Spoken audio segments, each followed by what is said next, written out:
집을 봅니다. 가치를 봅니다. 안녕하세요. 집 잘 보는 하우스봄TV의 봄소장입니다. 2025년 1월이 다 끝났습니다. 진정한 25년이 되었는데요.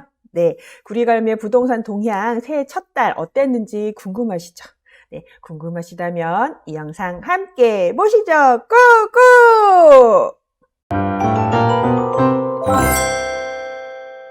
2025년 1월 구리갈매 부동산 동향 시작해 보도록 하겠습니다. 할라비발디부터 더샵 나인힐스까지 총 7개 단지입니다. 일단은 저희 부동산을 기준으로 봤을 때 새해에 아직 조용했습니다. 매매도 전세도 월세도 진짜 꼭 날짜가 정해져 계신 분, 그리고 꼭 하셔야만 하는 분들만 거래가 좀 이루어졌어요. 저희 부동산에서 브리핑 많이 받으시고 안 사시네 했는데 다른 부동산에서 꼭 이렇게 사시고 지나가시고 하는 분들도 꽤 계셨습니다. 그래서 아쉽기는 했지만 꼭 필요하신 분들만 오셔서 아무래도 전국도 그랬고 설날 이전이라 거래하기가 좀 부담스러우신 부분들도 있지 않았을까 싶은 생각이 들었습니다. 그래서 진짜 실수요자들만 움직인 한 달이었다라고 볼 수 있을 것 같고요. 그 다음에 한국은행이 기준금리를 3%로 동결을 했죠. 그래서 3연속 인하는 하지는 못했고, 이게 제가 자료를 한 일주일, 한 5일 전에 만들어 놓고 영상을 찍는 거라, 지금은, 미국이 어제 기준금리를 동결하는 바람에, 한은이 다음 달에 어떻게 나올지 조금 더 고민이 깊어진다, 이런 뉴스도 봤습니다. 네, 그래서 아무튼 기준금리가 1월 달에는 동결이 됐고요. 구리가 서울로 통합하는 걸 또 드라이브를 걸고 있습니다. 그래서 추진위원회 발대식이 열렸고, 갈매 역세권이라고 하죠. 갈매동에서는 갈매 역세권 이제 개발이 이제 올해 본격적으로 진행이 되는데, 그거 관련한 기사들이 계속 나오고 있는 상황입니다.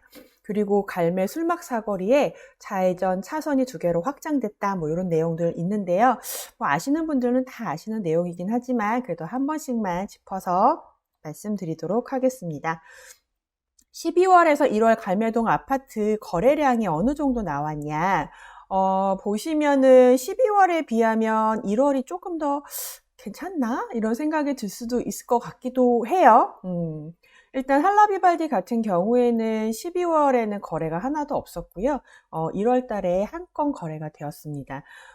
갈매역 아이파크도 12월에 한 건, 그 다음에 1월에도 한 건, 그래서 거래가 됐고, 스타일스가 1월에 2건이 거래가 됐어요. 12월에는 한 건도 없다가 스타일스가 이제 가격이 조금 높다고 생각을 하는 분들이 있었는데 가격이 조금 내려오니까 조금 거래가 된 걸로 알고 있습니다. YCT가 12월에 한 건, 1월에 이제 직거래된 게 한 건 있고, 그 다음에 그냥 거래된 게 한 건에서 총 2건. 구리갈매 푸르지오가 12월에 34평이 2건, 44평이 2건 이렇게 해서 푸르지오가 저는 항상 정리를 할 때마다 원래 실수요자라서 거래가 많이 없어요라고 이제 브리핑을 종종 했었는데 작년 안에 이렇게 보면 푸르지오가 거래가 꽤 됐습니다. 그래서 좀 매력적인 아파트이기는 하죠. 구조나 단지를 봤을 때. 그래서 그런가 실수요자들이 딱 봤을 때 딱 땡기나 봐요. 그래서 거래들이 조금 있었고요. 더샵 나인힐스 같은 경우에는 12월에 한 건, 1월에는 거래가 되지 않았습니다. 아무래도 이스틸이랑 6단지는 이제 분양 전환하는 단지들이잖아요. 그러다 보니까 이스틸 같은 경우에 12월에 3건, 1월에 한 건 거래가 됐고요.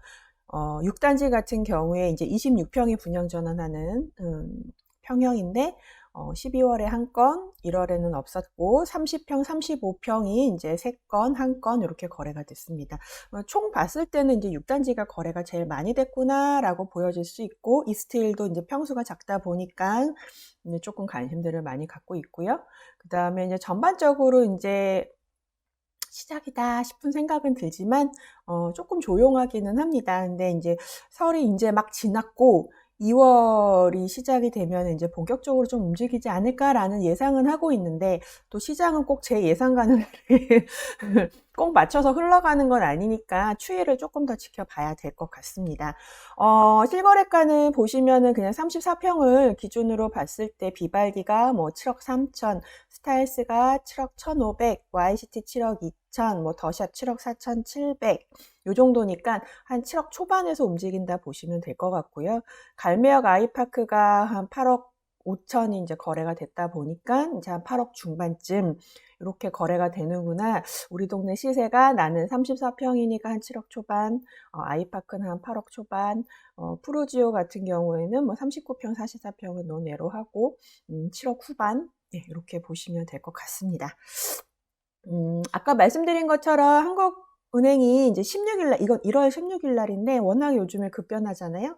16일날 어찌됐든 기준금리를 3%로 동결을 하기로 결정을 했습니다. 그래서 조금 더, 한 번 더 인하되지 않을까라고 생각을 했었는데, 예, 인하가 안 되고, 그냥 동결이 됐어요. 그 이유가 사실상, 지금 환율 때문이죠. 환율이 좀 부담이 됐었기 때문에 동결을 시켰는데, 그런데 이제 뭐 다음 달 2월 25일 날 기준금리가 한 번 더 결정이 되는데, 그때는 거의 기준금리가 인하가 확실시 되지 않느냐가 시장의 반응이었습니다. 근데 어제 미국이 기준금리를 트럼프 말대로 좀 했으면 좋았을 텐데, 그냥 동결을 시켜버리는 바람에 한국은행이 다음 달에 인하를 할 수 있을까? 아니면은 그냥 그대로 동결을 해야 될까? 되게 고민을 하게끔 만들어 버렸어요. 근데 어찌됐든 간에 뭐, 나라 사정이 워낙에 안 좋다 보니까 기준금리가 인하가 되는 게 조금 더 우세하긴 합니다만, 어찌됐든 간에 지금 조금 힘든 상황인 것 같습니다. 그래서 요 기사들이 계속 봐야 될 것 같아요. 근데 2월 달에는 아마 내려가고 그 다음에는 동결하지 않을까 해서 미국이 움직이는 거에 따라서 좀 달라질 것 같습니다. 그래서 금리보다는 요즘에는 금리도 굉장히 중요하다고 생각은 하지만 대출 정책 때문에 거래량이 좀 좌지우지 되는 것 같거든요. 그래서 주택 시장은 아마 2월 달을 좀 기점으로 조금 지켜보시는 게 좋을 것 같아요. 그다음에 백경현 구리시장이 서울 편입 가시적 성과 낼 것이시라고 신년 기자회견 때 밝혔습니다. 사실 저희가 서울 편입이 될까? 뭐 그런 거 뭐 선거용 뭐 공약 아니야 라고 생각을 하고 이제 조용해서 없어지는 줄 알았거든요. 근데 또 구리시장이 또 드라이브를 걸고 있고, 지난 24일 날, 지난주 금요일 날, 갈매도 행정복지센터에서 구리서울 통합추진위원회 발대식을 가지면서 한 번 더 드라이브를 걸고 있다라고 기사가 났습니다. 어쨌든 지난해 11월에 구리서울 통합 연구 용역을 착수해서 편입에 따른 다양한 변화를 분석을 하고 있대요. 잘 몰랐거든요. 그래서 분석을 하고 있어서 이게 특별법에 반영하는 방안도 검토 중이다. 서울시와도 지속적으로 협의를 진행을 해서 오세훈 시장과도 공감대를 형성하고 있다라는 얘기가 나오는 거 보면 진짜 될 수도 있겠는데? 라는 생각이 듭니다. 그래서 사실 구리 시민으로서는 서울 시민이 되는 거를 또 바라시는 분들도 되게 많기 때문에 한번 기대를 걸어보면 어떨까요? 네, 잘 됐으면 좋겠습니다. 그리고 구리갈매 역세권 기사들이 계속 나오고 있어요. 그래서 이것도 이제 한국경제에 나온 기사 중에 하나인데, 구리갈매 역세권 면적과 규모, 뭐 이렇게 특징 같은 것들이 이미지화돼서 기사가 실렸습니다. 총 6,320가구라고 하고요. 아파트의 71%가량이 공공분양과 공공임대로 구성되고 전용 면적이 60제곱 미만인 3,567가구 소형주택 비중이 크다. 전용 60에서 85제곱미터 미만은 1,305가구, 전용 85제곱미터 이상이 367가구다 라고 되어 있기 때문에 사실상은 좀 작은 평형의 아파트들이 비중이 좀 크고, 그 다음에 일반적으로 우리가 원하는 가구, 뭐 84 타입 같은 경우, 74, 84 이런 타입들, 그 다음에 85 뭐 추천 물량으로 들어갈 수 있는 85 이상은 물량이 많이 적습니다. 그래서 어찌됐든 역세권 기사가 계속 이렇게 이슈 붐업이 되고 청약 소식이 계속 들려오다 보면 생각보다 평형이 작은데 생각보다 분양가가 높은데, 그렇다면 요 입지에 괜찮은 아파트가 어딜까? 그럼 인프라가 갖춰진 갈매동은 어떨까? 현재의 갈매동에 대한 관심도 높아지지 않을까 하는 생각이 듭니다. 어찌됐든 입지적인 특징이 굉장히 좋기 때문에 많은 분들이 갈매동을 조금 눈여겨보는 한 해가 될 거라고 보여지고요. 그 다음에 사전 청약은 A1 블럭과 A4 블럭이 지금 본 청약이 예정이 되어 있잖아요. 그래서 아마 한 여름부터는 계속 뭔가 기사들, 그냥 청약 일정 같은 것들이 고지가 될 것 같습니다. 경쟁률이 되게 높았어요. A4 블럭 같은 경우에는 26.3대 1이었습니다. 근데 본청약 때 어떻게 될지는 한번 보면 좋겠고, 2030년 개통이 목표인 GTX-B 노선의 수혜 지역으로도 꼽힌다라고 되어 있고, 별내역 정차가 이제 GTX-B 예정되어 있기 때문에 용산이나 여의도 등으로 출퇴근이 가능하고, 갈매역 역시 GTX-B 정차가 논의되고 있다. 그래서 타당성 검증 결과가 하반기에 나올 예정이다. 그래서 갈매동의 가치가 되게 많이 붐업도 될 거고, 좋은 호재나 이슈 같은 것들이 올해 뭔가 가시적으로 눈에 보일 수 있는 한 해이기 때문에 올해 참 중요한 한 해가 될 것 같습니다. 갈매동 술막사거리 어딘지 잘 모르시는 분들 계실 수도 있는데, 여기가 한라비발디고요. 여기가 교차로 사거리인데, 여기가 막혔잖아요. 역세권 개발한다고 해가지고. 그래서 차들이 진입할 수 있는 곳이 많이 없어지다 보니까 우회해서 별내동을 가게 되는데, 지금 현재 그래서 여기가 되게 뭐라고 해야 되지? 항상 정체가 되는 구간이라고 해야 되나? 예, 그랬는데, 그래서 여기 항상 이렇게 태계원에서 갈매동으로 이렇게 넘어오려면 이렇게 좌회전을 해야 되는데, 이 좌회전 차선이 하나밖에 없었어요. 그래서 이 지도처럼, 이 사진처럼 하나밖에 없어가지고, 항상 이 좌회전 차선의 줄이 엄청 길었거든요.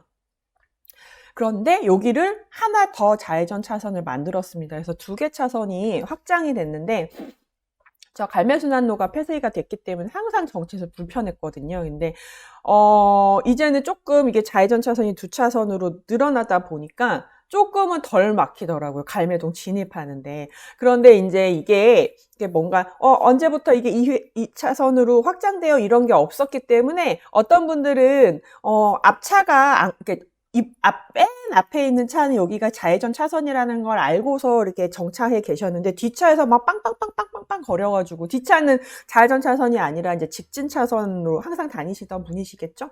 직진 차선인 줄 알고 빵빵 거렸는데, 앞차는 잘못을 안 했는데 막 싸우시는 분들도 계셨고, 약간 혼란스러워 하시는 분들이 계셨습니다. 근데 시간이 해결해 주긴 하겠지만, 갑자기 조금 변경돼서 약간 사고에 각별히 좀 유의하시고, 좀 표지판을 잘 보고 다니시는 게 좋을 것 같아요. 의도하지 않게 싸움이 나게 되더라고요. 예, 근데 확실히 이게 2개 차선이 되다 보니까 지산 쪽으로 출입하는 차들도 요 좌회전 차선 꼭 이용하거든요. 그래서 출퇴근길이 되게 조금 많이 혼잡했는데, 많이 좋아졌습니다. 그래서 이게 아무래도 이제 주민분들이 갈매순환로 폐쇄의 대책의 일환으로 이걸 조금 해주세요라고 개선을 이렇게 제안을 해가지고 이뤄진 걸로 알고 있어요. 그래서 어쨌든 조금은 더 나아졌고, 다들 그렇지만 좀 조심하면 좋겠다. 네, 그렇게 생각이 듭니다. 지금까지 정리해드린 내용은 여기까지고요. 내용이 도움이 되셨다면 구독과 좋아요, 알람 설정 필수인 거 아시죠? 그리고 새해에 이제 구정 지났으니까 새해에 결심했던 것도 다시 한번 점검하셔가지고 2월달은 진정한 25년에 목표하신 바를 꾸준하게 이룰 수 있는 한 달이 되셨으면 좋겠습니다. 그럼 언제든지 궁금하신 거 있으면 위에 있는 전화번호로 연락 주시고요. 오늘 안으로도 좋은 날 되세요. 감사합니다.